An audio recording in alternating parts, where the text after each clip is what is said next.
하나님 우리 아버지와 우리 주 예수 그리스도로 인한 은혜와 축복이 오늘 예배드리는 우리 모두에게 함께 하시기를 주님의 이름으로 축복합니다.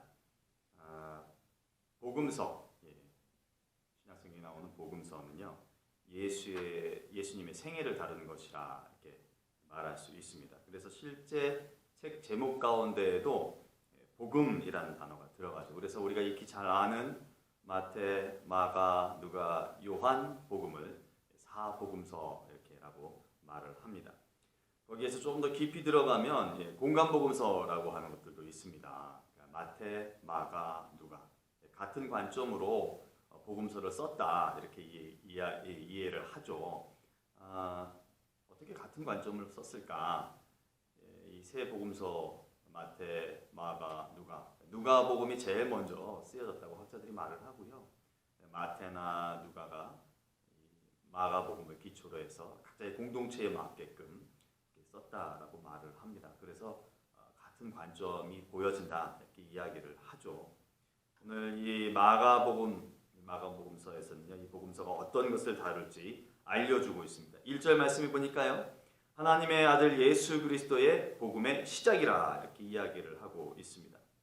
모든 복음서의 주인공인 예수님에 대한 이야기를 마가복음 역시 지금 서술한다는 것입니다. 그 예수님께서 어떤 분인지 또 이야기를 하고 있는데, 여러분 아시다시피 예수라고 하는 것은 이름이죠. 예수님의 이름입니다.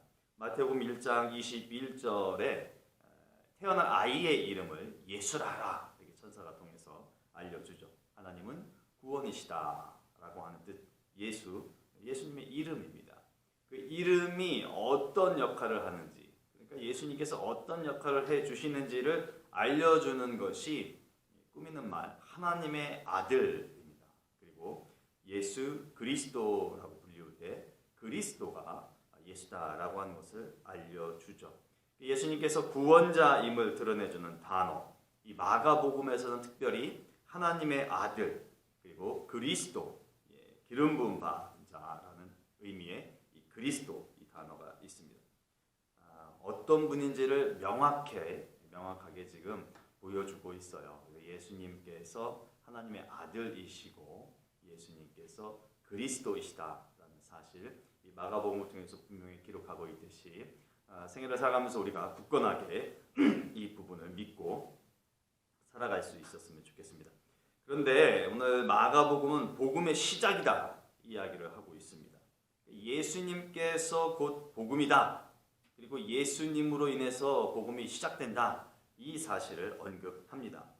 여기 복음서에 나와 있는, 마가복음서에 나와 있는 복음, 유앙겔리온이라고 하는 원문은요, 구약성경 이사야 40장 9절 이하에 나오는 복음을 전하는, 아름다운 복음을 전하는 자의 발, 거기에서 나오는 아름다운 복음을 전하는 자, 그리고 강한 자로 임하실 자가 증거하는 기쁨과 승리의 소식, 여기에서 빌어온 것으로 예수님께서 전하는 복음이 기쁨이고 예수님께서 증거해 주는 그 복음이 승리가 된다라는 것을 말합니다. 그러니까 그것이 시작이니까요. 새로운 세상, 새로운 창조가 나타난다라는 것이겠죠. 여러분, 이건 사실이죠. 성경 말씀을 통해서 말씀하시니까 사실이다라고 말할 수 있겠고, 또 우리들 각자가 우리의 생애를 보면 이 또한 입증이 되는 것이죠. 우리들의 생애가 이제까지 살아오면서 어떻게 양분되어집니까? 일반적으로 그렇죠. 예수님을 믿기 전 나의 모습, 그리고 예수님을 믿은 후의 나의 모습으로 우리는 구분합니다. 그리고 예수님을 믿은 후의 그 삶에 대해서 나는 새 생명을 얻었다, 새로운 인생을 살아간다라고 이야기를 하죠. 그래서 절대로 예수님을 믿기 전으로 돌아가려 애쓰지 않습니다. 설령 돌아갔다라고 느낄 때 어떻게 될까요? 깜짝 놀라면서 다시금 원래의 자리, 예수님을 믿은 후가 우리는 원래의 자리라 생각하고 그 길을 걸어갑니다. 그래서 마가복음이 하나님의 아들 예수 그리스도가 복음의 시작이다 이렇게 선언을 해요. 그래서 독자로 하여금 예수님이 어떤 분인가라고 하는 것이 바로 나올 것 같이 여겨지는데 그런데 마가는 지금 그렇게 하지 않았어요. 바로 예수님께서 나타나지 않았습니다. 그 길을 열어주는 어떤 인물을 소개하고 있습니다. 그리고 또 이 인물의 정당성이랄까요? 역사성을 나타내기 위해서 마가는 이사야의 글을 소개합니다. 이것이 마가복음 1장 1절에서의 3절까지 말씀입니다. 2절부터 3절까지 구체적으로 나와 있죠. 선지자 이사야의 글에 보라 내가 내 사자를 내 앞에 보내노니 그가 내 길을 준비하리라. 광야에 외치는 자의 소리가 있어 이르되 너희는 주의 길을 준비하라. 그의 오실 길을 곧게 하라. 아멘. 이거 누구를 말하는 겁니까? 그렇죠? 세례 요한이에요.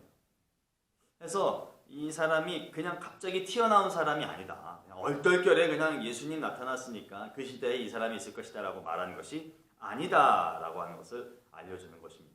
하나님의 계획 가운데 이 세례 요한이 분명히 나와야 한다라고 하는 것을 입증하고 증명해 주는 것입니다. 또한 누가복음 1장 15절에서도 기록하고 있죠. 이는 그가 주 앞에 큰 자가 되며 예수님보다 먼저 태어나서 예수님 앞에서 인간으로서는 가장 큰 자로서의 역할을 할 것이다 라고 하는 것이 누가복음 역시 세례 요한에 대한 기록입니다. 여러분 2절과 3절에서 특별히 주목해야 볼 구절이 이거죠. 내 길을 준비하리라. 그리고 3절에서 주의 길을 준비하라. 이것이 세례 요한이 해야 할 일입니다. 준비하는 것. 그렇다면 도대체 세례 요한이 주의 길을 위해서 준비한 것이 무엇일까요? 오늘 말씀에서도 나와 있죠. 우리 4절 말씀 한번 볼까요? 세례 요한이 광야에 이르러 죄사함을 받게 하는 회개의 세례를 전파하니. 아멘. 바로 회개를 할 수 있는 죄사함을 얻는 회개의 세례를 한 것이 세례 요한이 예수 그리스도의 공생의 길을 이 땅에서 준비한 것이라고 말할 수 있습니다. 그런데요, 이게 얼마나 중요한지요. 이 마가복음에서는 지금 세례 요한을 통해서 죄사함을 받는 회개의 세례 언급하는데 예수님께서도 공생애를 처음 시작하실 때에 마가복음 1장 15절에서 회개하고 복음을 믿어라 이렇게 선언합니다.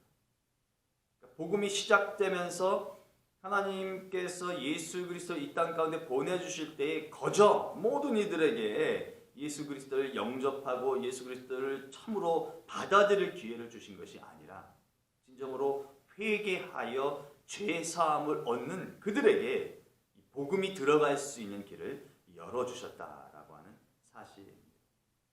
복음이 시작됩니다. 주의 역사와 기쁨이 시작됩니다. 근데 여기에 참여하기 위해 준비가 반드시 있어야 된다는 것을 세례 요한을 통해서 말하고 있습니다. 다시 한번 말씀드리지만 그 첫걸음은요. 죄 사함을 받기 위한 회개 이것입니다. 여러분 죄 사함을 받는 회개 그리고 그것이 표면적인 증거가 되는 것이 세례라고 말할 수 있는 것이죠. 거부감 느껴지지 않으십니까? 그냥 구원 얻는 세례를 좀 받으실까요? 뭐 이래도 좀 떨리고 좀 머뭇머뭇거리는데 죄 사함을 받는 회개를 얻기 위해서 세례를 받아 좀 이렇게 좀 꺼림칙하고 거부하고 싶은 그런 마음이 드는데 참 놀랍고 신기한 일이 벌어집니다. 사람들이요. 그 소리를 듣고 실제로 움직입니다. 5절 말씀 볼까요? 온 유대 지방과 예루살렘 사람이 다 나아가 자기 죄를 자복하고 요단강에서 그에게 세례를 받아. 유대 지방에 있는 사람. 또한 그 말을 듣는 모든 사람, 예루살렘에 있는 사람 다 나갔대요. 다 나갔대요. 그래서 자기 입으로 자복하고 세례를 받았다라고 말을 합니다. 여러분 우리가 여기서 눈여겨볼 것은요. 자복하고 받았다라고 하는 것입니다. 말로써 자기의 죄 있음에 대해서 고백했다는 것이죠. 나는 죄인입니다. 나에겐 죄가 있습니다. 뭐 어떤 유의 죄이든지 각자가 느끼고 괴로워했던 아니면 편안했던 그 모든 것들을 여러분 그 많은 사람이 보는 앞에서 다 시인하고 고백하고 그리고 그 회개의 세례를 받았다라고 하는 것이죠. 고백했을 뿐만 아니라 몸을 옮겨서 죄의 있음을 인정하는 발걸음을 통해서 세례를 받았습니다. 유념해 보시죠, 여러분. 죄는요, 이 말로만 해결되는 문제가 아닙니다. 입으로 용서 구하고 입으로 무언가를 했다고 해서 내 죄가 다 씻겨진 것이 아닐 수도 있음을 오늘 본문은 증거하고 있습니다. 죄는 몸으로 옮겨서 의의 자리로 가는 것, 그것을 이루어야 하는 것입니다. 우리가 힘든 게 이거죠, 사실은. 뭐 까짓 거 말로야 뭐는 못하겠습니까? 뭐든지 다 할 수 있죠. 그러나 실제로 내 몸이 움직여서 그것이 정말 창피하다라고 여겨질지 모르는 그 자리까지 나아가는 것인데, 그것까지도 마다하지 않고 정말로 실제로 해야 한다는 것입니다. 입술에서 내뱉은 것, 그리고 그것을 내 몸을 통해서 입증할 때 비로소 우리가 무엇인가를 했다라고 인정할 수 있다라고 하는 것이죠. 고로 말이 내뱉어지면요, 몸이 가는 겁니다. 몸이 갔다면 무엇인가 내 입에서 그 몸이 간 것에 맞는 몸이 움직여졌다라는 것을 우리는 기억할 필요가 있습니다. 우리가 예배를 마치고 나서 또 우리의 육을 즐겁게 해주는 애찬의 시간을 갖습니다. 가끔 어떤 것이 나올지 예상이 돼요. 왜냐하면 말씀들을 해주시니까요. 근데 실제로 그 자리에 가면 그게 나옵니다. 얼마나 기분 좋고 얼마나 행복한지 모르죠. 그 무엇인가요? 어떤 손길이 되었든 어느 분의 손길이 되었든지 약속하신 것에 대해서 온당하게 수고와 땀을 흘렸기 때문에 그 만난, 그 풍성한 잔치를 우리가 얻을 수 있다는 것이죠. 말만 하고 누군가가 헌신하지 않았다면 그런 일들은 있을 수 없는 거잖아요. 그러니까 사실은 말이 내뱉어졌다면 몸이 가는 것이 맞습니다. 그리고 온당히 내가 몸이 와 있다면 그 몸이 와 있음에 걸맞는 어떤 표현들이 분명히 있었을 것이다 라고 하는 것이죠. 오늘 예수 그리스도의 시작, 복음의 시작, 그리고 예수님의 앞서서 세례 요한이 있었던 것, 그리고 마음이 좀 불편하고 좀 꺼림칙한 것이라 할지라도 세례를 받을 수 있는 것, 곧 죄사함을 통해서 회개의 세례를 받을 수 있다라는 것, 그리고 그 죄사함의 회개 세례를 받을 수 있다는 것은 내가 입술로 표현하고 내 몸을 움직여야만 한다는 사실. 여러분 이것을 오늘 말씀을 통해서 잘 기억했으면 좋겠습니다. 그런데 무엇보다도 저는 오늘 말씀을 통해서 여러분들과 이것 한 가지를 좀 생각해 보고 싶습니다. 우리가 세례 요한이 될 수 있을까요? 여러분들과 제가 이 땅에서 세례 요한의 삶을 살 수 있냐 말인 것입니다. 만약에 그렇다면 또 무엇을 통해서 그렇게 가능하게 할 수 있을까요? 먼저 세례 요한이 있었던 곳이 어딘가 좀 한번 살펴볼까요? 4절 말씀에 보니까요, 세례 요한이 광야에서 거하고 있었습니다. 여러분들께서 생각하시는 광야는 어떤 곳입니까? 치욕의 자리입니까? 수치의 자리입니까? 여러분들 우리가 보편적으로 광야라고 하면 그런 공간으로 생각할 수도 있습니다. 많은 경우 그럴 수도 있겠죠. 그러나 보다 좀 면밀히 살펴보면 그것이 수치만 가득하고 치욕만 가득하고 부끄러움만 가득한 곳은 아니라는 사실입니다. 광야는요, 구별된 장소입니다. 예, 맞습니다. 구별된 장소가 맞습니다. 애굽에서의 탈출, 그것보다 더 의미 있는 것은 그 광야를 통해서 하나님과의 언약이 세워졌고 그 광야를 통해서 하나님과의 새로운 갱신의 삶을 살게 되었고 그 광야에서 오직 하나님께서 주시는 힘, 하나님께서 주시는 능력을 통하여서 이스라엘 백성들이 살았다는 것입니다. 오직 하나님의 인도하심을 쫓아 그들이 그 광야에서 삶을 살았다는 것입니다. 그러니 그것은 꼭 부끄러움만 있는 곳은 아닙니다. 말씀드리지만 엄밀히 말하면 그곳은 이스라엘 백성들과 하나님과의 보다 긴밀한 관계를 유지시켜주는 구별된 장소임에 맞습니다. 요한은 그 광야에 실제로 있었습니다. 물론 구약의 그 광야는 아니지만 구별된 장소, 선별된 장소, 그 자리에 그가 있었습니다. 우리는요? 우리는 그러질 못합니다. 우리가 거하는 곳은 내 집이요, 내가 있는 어떤 특별한 사업장이요, 직장이요, 그렇습니다. 우리가 광야로 뛰쳐나가지는 않습니다. 그래서 우리가 할 수 있는 건요, 우리가 할 수 있는 것은 내가 있는 이곳이 광야다, 내가 발을 디디고 살아가는 곳이 광야다라는 인식밖에는 할 수 없어요. 여러분, 오늘 우리가 예배드리는 이 공간이 우리들에게 광야이기를 소망합니다. 여러분들에게 그 어떤 것보다도 바꿀 수 없는 광야가 우리의 예배당이길 간절히 원해요. 특별히 여러분들이 거하시는 천국 장막인 여러분의 가정이 하나님의 인도하심에 의해서 세워지고 꾸려져 나가야 할 광야라고 인정하시고 살아가기를 원합니다. 하나님께서 여러분에게 능력을 주셔서 여러분의 힘을 쏟고 여러분이 헌신할 그 사업장과 그 직장이, 여러분의 배움의 터전이 여러분들에게 각별하게 주신 하나님의 광야다라고 이해하시면서 살아가실 수 있기를 원합니다.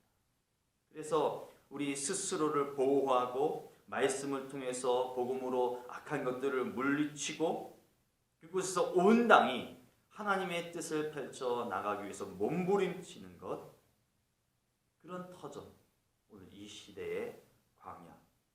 그래서 이 시대의 광야에서 석청과 메뚜기를 먹으며 온몸으로 주를 맞이하는 세례 요한의 삶이 우리들의 오늘의 삶이 될 수 있기를 원합니다.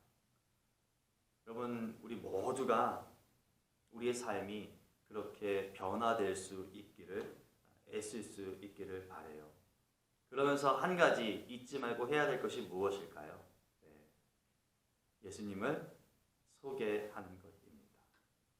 어떻게 소개할까요? 예수 믿으세요. 그렇게 말하면 다 되는 것일까요?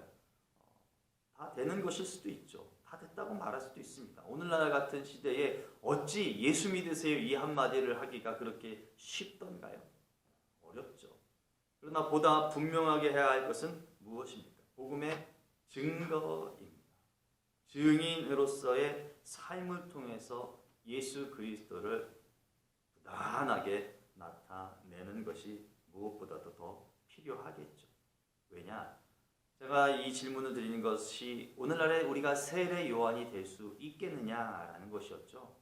그렇기 때문에 우리가 사는 곳이 광야라고 인식하면서 우리의 몸을 통해서 세상 사람들과 다름을, 그리고 예수 믿다가 낙심한 사람들이 예수께로 돌아와야 될 근본적인 이유를 드러낼 수 있어야 하기 때문입니다. 여러분, 어렵더라도 자칫 이 마음이 좀 끌리지 않는다 하더라도 우리의 삶의 터전을 광야로 인식하면서 내가 이 시대에 21세기를 살아가는 이 시대에 세례 요한이다라는 자의식을 가지시고 한 걸음 한 걸음 힘있게 내디딜 수 있기를 바랍니다. 그러면서 우리가 꼭 잊지 말고 간직해야 될 것이 있어요. 우리는 겸손해야 합니다. 그 무엇보다도 우리는 낮아져야 합니다. 세례 요한에게 많은 사람들이 왔어요. 이 얼마나 놀랄만한 일일까요? 한마디 했는데 수천, 수백, 수만의 사람들이 왔을런지도 모르겠어요. 다 온 이런 표현을 썼어요. 그러면 아마도 의기양양할 수도 있었을 것이에요. 그러나 세례 요한은 전혀 그러지 않았습니다. 세례 요한의 입술, 세례 요한의 몸을 통한 그 모든 표현들은 예수 그리스도를 맞이하기 위한 준비의 과정이었습니다. 준비하는 자, 예수를 영접시키기 위해서 준비하는 자, 예수를 참으로 믿고 살아가게끔 하기 위해서 다른 이들에게 세례를 선포할 수 있는 자, 회개의 세례를 선언할 수 있는 자, 거기까지가 세례 요한의 삶이었어요. 잘 되면 우리 어쩌면 영광을 받고 싶어하는 그런 마음이 들런지도 모르겠습니다. 성공하게 되면 내가 찬사를 받고 싶은 그런 마음이 있을런지도 모르겠어요. 그럼에도 불구하고 나는 한없이 낮아지는 삶을 택한 것이 세례 요한의 삶입니다. 복음이 시작되어 우리도 그 복음으로 인하여 새 생명을 경험했습니다. 나 하나로만 아니면 우리 가정으로만 만족함이 없기를 바라요. 나와 우리 가정과 우리 교회를 포함하여 또 여전히 이 세상에서 예수 그리스도를 맞이해야 될, 예수 그리스도로 인하여 구원을 얻어야 될 새 생명을 위해서 기꺼이 우리 모두가 이 시대의 세례 요한이 될 수 있기를 다짐하고 결단하고 살아나가는 우리가 되기를 소망합니다. 여러분이 계신 그곳 광야입니다. 하나님의 사랑을 급속히 받고 하나님의 인도와 능력으로 인하여서 주의 날 주님의 길을 준비하는 그곳입니다. 그곳을 통하여서 귀한 역사 체험하시면서 하나님의 은혜에 동참하는 우리 모두가 될 수 있기를 주님의 이름으로 축복합니다. 기도합니다. 좋으신 하나님 감사합니다. 참 세상에 수많은 사람이 있는데 저희들을 불러주시어서 하나님의 사람으로 살아가게 하시니 참으로 감사합니다. 어쩌면 그것으로 만족하고 또 내게 부어주신 은혜로 감격하며 그냥 그렇게 세월이 흘러왔는지도 모르겠습니다. 오늘 마가복음 1장의 말씀을 통하여서 하나님 오늘 우리가 이 시대에 내가 있는 곳을 광야로 여기며 세례 요한의 역할을 감당할 수 있기를 소망해 봅니다. 하나님 그저 마음으로만 품는 것으로 멈추지 말게 하시고 하나님께서 성령께를 보내주시고 우리 안에 내주어 있는 성령의 능력을 통하여서 마땅히 이 시대에 예수 그리스도의 복된 길을 준비하고 예비하며 하나님의 사람을 찾는 일에 선한 도구가 되기로 결단하는 쓰여지는 우리가 되어지도록 인도해 주시옵소서. 그리하여 하나님으로 인하여서 새 생명 얻은 자로서 감격의 기쁨이 더하여지는 우리의 모습 갖도록 도와주시고 우리는 한없이 겸손한 자로서 오직 주의 길을 준비하고 예비하는 데에만 헌신되어 사용될 수 있도록 도와 기도